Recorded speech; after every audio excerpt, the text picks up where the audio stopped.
Listen, you need to move out. We've decided to stay in his house. What? It's too crowded for us newly married couple to have everyone here. And this isn't even your house.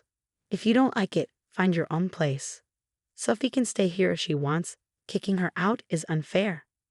My mom's words made me feel relieved, but my brother and his wife were still unhappy. This happened 5 years ago when my younger brother, right out of college, brought his girlfriend home and said he wanted to marry her. My name is Sophie. I'm 33 now, and my brother, who's 5 years younger, got married right after college. His wife was still in college, 3 years behind him. My brother and his wife really wanted to tie the knot right away, but our parents suggested waiting until she finished college. Oddly enough, her parents didn't mind either way. It seems like she's a carefree spender, and her folks just want her out of the house as soon as possible. We'll cover her tuition today, but after that, she's your responsibility. So anything other than her education isn't our concern, they said casually, not wanting to bother with rent. The newlyweds chose to stay with our parents. Thankfully, our dad, who used to be well off, owned a spacious old house. With enough space, it wasn't a big deal for them to live together. My dad grew up in a wealthy family, so he never faced money troubles like a regular worker. He hardly shared his thoughts, always wearing a smile and seeming a bit out of touch with reality. Mom often guided him, but I never saw him lose his temper. "I got a talking to from your mom again," he'd say with a chuckle. Dad was easygoing, taking everything in stride, which is probably why he and Mom got along so well. I adored Dad. He'd just laugh along when Mom scolded him. And so began the living arrangement with a newly married couple. My sister-in-law doesn't lift a finger around the house. She doesn't even bother with the vacuum or sorting her laundry from ours. Cooking? Forget about it. She waits for Mom or me to make meals. "You could pitch in a bit, you know." I finally snapped, only to be accused of picking on her. "You're intimidating, sis. Maybe that's why you're still single at your age," she quipped, giggling. My brother just joins in her laughter. "At least do your own laundry. Isn't it embarrassing to have someone else wash your underwear, sis?" I thought we were all one big happy family. She'd fake tears for sympathy. My brother always took her side in moments like these. "Sophie, just because Emily is young and cute, don't get jealous and bully her. We're not here to be your servants. Living together means following some rules. Emily's a student, her main focus should be on her studies. We're family, so we should be able to cooperate, right?" He said this without any hint of remorse. Even though Mom suggested they get their own place and help us with rent, he brushed it off. "If we move out, it has to be a fancy apartment.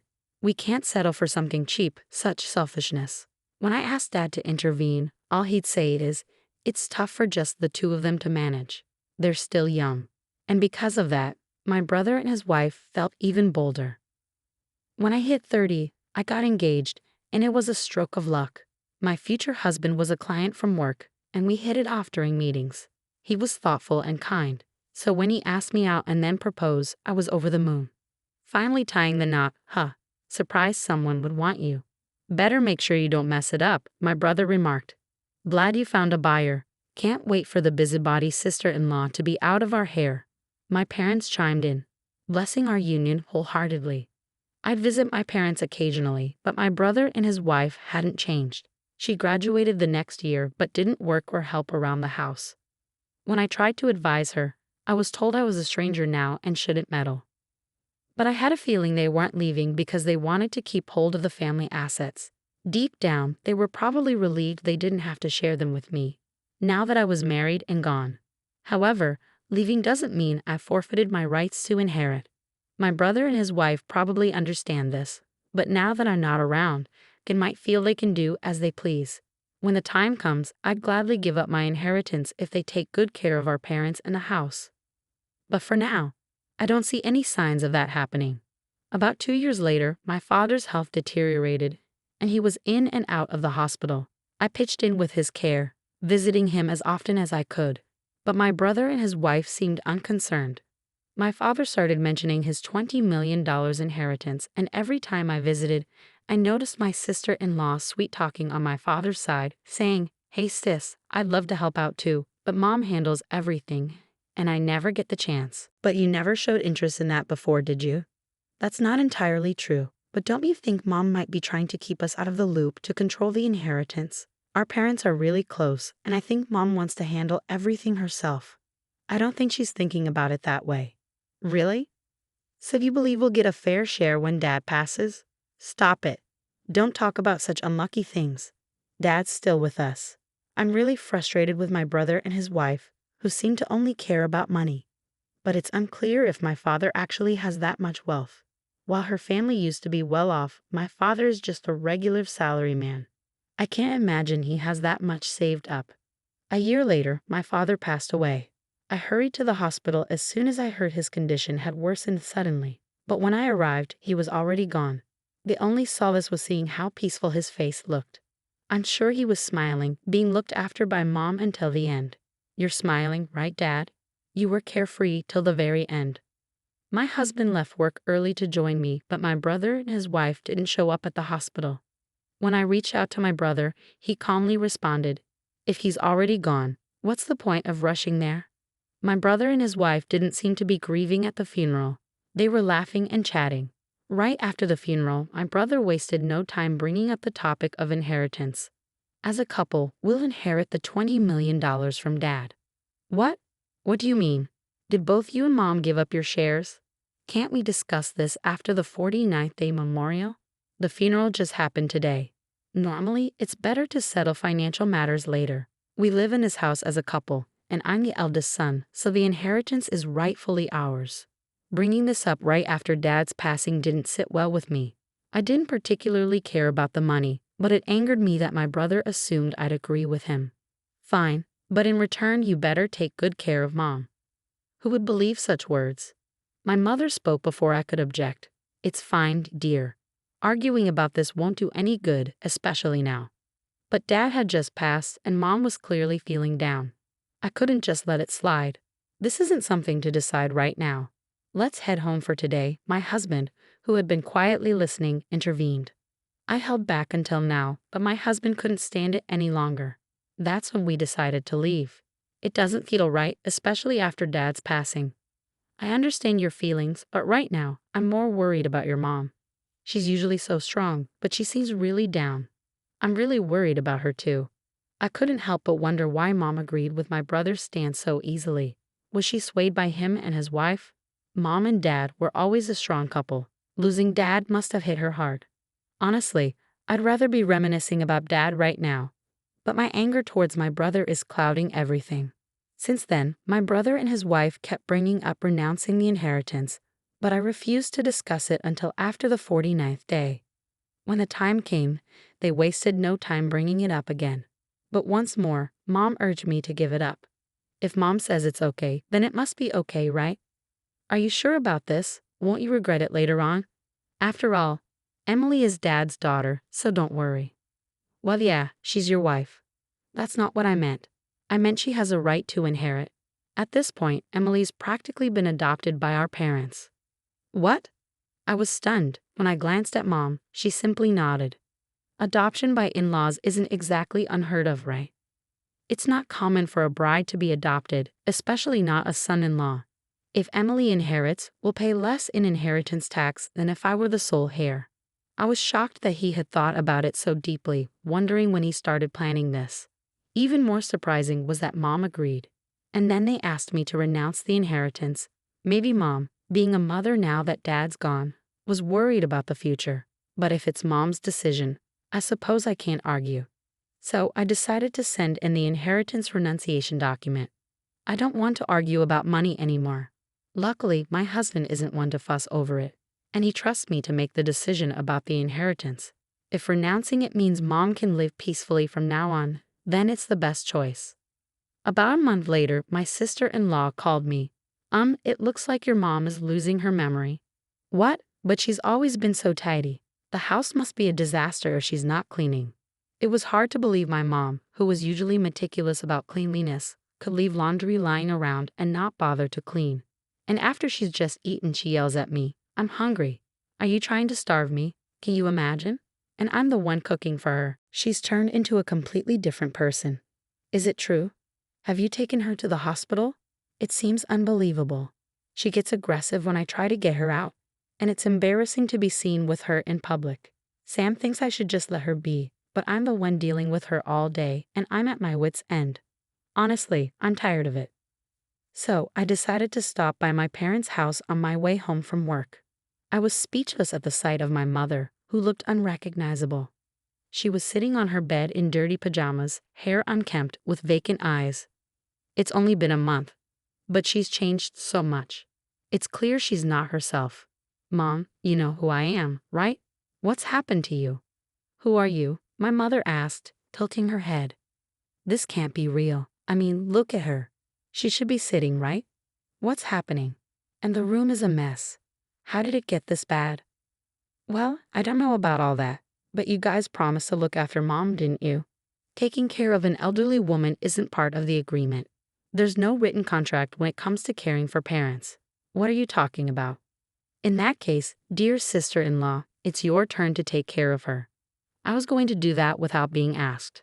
Let's go home, Mom, I said, attempting to lead her. But she stubbornly resisted. She wouldn't budge, shaking off my hand. Even when I tried to pull her, she clung to the bed, refusing to move. What's happened to you, Mom? I had no choice but to back off that day. Even when my husband and I returned the next day to fetch her, she still adamantly refused to move. I want to be with your father, she cried. It was hard to believe my mother had become like this. I have a job and can't visit her every day. That's why I want her to come to my house. But she refused to leave her old home. Sometime later, I received a call from my younger brother. Sis, we've moved. Really? Where to? Did you take Mom with you? I wouldn't drag around an elderly woman. She's just a burden. Sam, what's wrong with you? Mom mentioned Dad's valuable securities are in a safe deposit box. If we sell the house, we'll get around $20 million. What? It'll be a problem if Mom stays in that house forever. So sis, get Mom out of there as soon as possible. I'm relying on you. Wait, hold on. What are you saying? So that's the situation. Please take care of mother-in-law. As soon as my sister-in-law, who seemed to have taken over my brother's role, made that statement, the phone abruptly went dead. Despite repeatedly dialing, they didn't pick up. I left work early and rushed to my parents' house to persuade my mother to come to my place. I anticipated her usual resistance, but this time she quietly agreed, which was a relief. It seemed like Mom understood that nobody was staying in that house anymore. She remained silent during the drive home. But when we arrived, she suddenly perked up. Huh? Can I use your bathroom? She asked and hurried inside. I was perplexed and stood there, trying to make sense of it. The mother I just saw was unmistakably the same as before. What in the world is going on? I felt like I'd been struck by lightning. When my mother emerged from the bath, she requested some clothes. I quickly fetched her some of my own and a fresh set of underwear I bought for her. Ah, I feel so refreshed, she exclaimed with a bright smile, drying her hair with a towel. Mom, what's happening? I asked, just as my husband walked in. Like me, he looked stunned at the sight of my mother. Suddenly, my mother burst into laughter. That was quite the performance, wasn't it? I used to be in the drama club in high school. They say to deceive the enemy, you must first deceive your allies, and it seems to be true, doesn't it? So it turned out my mother was feigning senility. But why? I couldn't make sense of any of it. Just wait and see. That couple will do something worse soon. By that couple, do you mean Sam and his wife? Exactly. That couple's relationship is solely built on money. Then my mother proceeded to fill us in on what had transpired. Both my husband and I were amazed by my mother's cunning. The following week, my brother called, furious. Hey sis, you knew about this and didn't say anything, did you? What's going on? What are you suddenly talking about? There's no inheritance from Dad at all. When I checked the safety deposit box Mom mentioned, there were only loan agreements inside. So remember that $20 million? Well, that's actually a $20 million debt. Did you not bother to check? Typical of you, the only son in our family to inherit all of Dad's debts. Well, technically, that's still part of the inheritance. In the past, Dad, being too trusting, had acted as a guarantor for a friend's business without Mom's knowledge. The business failed, and the friend kept borrowing from Dad until it went bankrupt, leaving behind only the debt. And to make matters worse, the friend disappeared without a trace. It turns out that our family home had been put up as collateral due to the debt incurred back then. This might have even contributed to Dad developing dementia. It was only then that Mom found out about it. Dad kept saying there's a $20 million inheritance. Dad's words led my younger brother to mistakenly believe there was a hefty cash inheritance. So he and his wife decided to move in with our parents to seize as much money as possible. Dad, without suspecting anything, agreed to my brother's plan. But Mom saw through my brother's scheme and chose not to object. She knew he was so eager for the inheritance that she could simply hand it over to him. To shield Dad's dementia, Mom deliberately kept my brother and his wife away from him. And after Dad's passing, when my brother and his wife finally showed their true intentions, Mom pretended not to notice to observe their reaction. She bided her time for the right moment. Then I'll renounce the inheritance too. It's too late for that. Did you know you can only renounce an inheritance within 3 months of learning about it? We're well past that period now, so you two will have to shoulder the debt together. Mom had been waiting for this moment. She feigned senility until the deadline for renouncing the inheritance had passed. My brother's only goal in living with Mom was to extract information about Dad's inheritance. When the time came, Mom casually mentioned the safety deposit box as if it had just occurred to her. With the information they needed, my brother and his wife swiftly left the house. All along, they had been playing into Mom's hands. Emily is threatening divorce if she doesn't get any money. But legally, she's Dad's child, so she can't escape the debt even with a divorce, right?